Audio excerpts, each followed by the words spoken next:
आपण मानकर से भल पाइबा निश्चित भाव रे आपण मानकर सहित एठी आगामी दिन में हुए तो मु आसवा मते आपंकर नेतृवृंद आपण मैंने मत डाकिबे कि नहीं मुझे जानी ना किंतु मोर तो इच्छा होती जे मु सबुदिन एमती पारादीप को आसुथी आपण मानकर सहित मिसवा एवं ये पारादीप को एवं ये पारादीप बंदर को सर्वोपरि आपण मान समस्त को आगामी दिन में नुआ नुआ योजना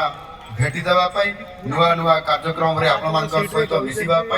एवं से ये अपूर्व संस्कृति एवं ये परंपरा को सारस्वत साधक समस्ते किसी ना कि कही जाइछन्ति जो माने सारस्वत साधक थिले समान भितर एथिरे आमर कवि सम्राट उपेन्द्र भंज मध्य केबे छाड़ी जाइनांती पारादीप को आधार करिके तांकर से कालजयी रचना को आमको मध्य यदि देखिबा ताल आज मध्य हमको उज्जीवित करी रखी थाए से तांकर कविता रे लिखिथिले काव्य रे स्थान देइथिले आपनकर बोई तो लागिला जाई सिंहल दीपरे साधव युवती माने अति प्रमोदरे गले बोई तो बंदाई अर्घ्य स्थली मानक फूल होली दे ये कथा को निजे कवि सम्राट उपेन्द्र भंज